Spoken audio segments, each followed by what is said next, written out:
তারা হয়তো এই হাদিস জানে না, আল্লাহ পাক ওদের কানের মধ্যে আমার এই হাদিসটা যেন পৌঁছে দেন, আমিন।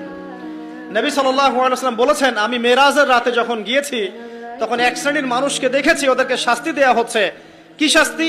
জাহান্নামীদের রক্ত এবং পুঁজ ওদেরকে খেতে দেয়া হচ্ছে। জিবরাইল আলাইহিস সালামকে জিজ্ঞাসা করা হলো যে এরা কারা? তিনি বললেন, এরা আপনার উম্মতের সেই সব ব্যক্তি যারা মাদকদ্রব্য সেবন করত। আল্লাহ রাব্বুল আলামিন তার হাবিবের মাধ্যমে জানিয়েছেন, যখন কোনো মুসলিম মাদক সেবন করে বা কোনো ব্যক্তি মাদক সেবন করে তখন 40 দিন তার নামাজ কবুল হয় না।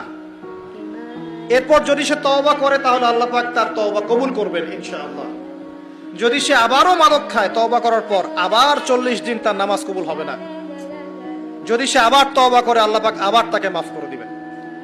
যদি সে আবারও মাদক খায় আবার 40 দিন তার নামাজ কবুল হবে না। তারপর যদি আবার তওবা করে আবার আল্লাহ তাকে মাফ করে দিবেন। এরপরেও যদি সে আবার মাদক দ্রব্য সেবন করে, নবী সাল্লাল্লাহু আলাইহি ওয়াসাল্লাম বলছেন তাকে আল্লাহ রাব্বুল আলামিন পরকালে মৃত্যুর পরে তিনাতুল খাবাল পান করাবেন। তিনাতুল খাবাল। জিজ্ঞাসা করা হলো, ইয়া রাসূলুল্লাহ, তিনাতুল খাবাল কি জিনিস? নবী সাল্লাল্লাহু আলাইহি ওয়াসাল্লাম উত্তর দিচ্ছেন, এটা হচ্ছে জাহান্নামীদের রক্ত, মাংস, এগুলো পুড়ে পচে যে রসটা বের হবে, এটা হচ্ছে তিনাতুল খাবাল।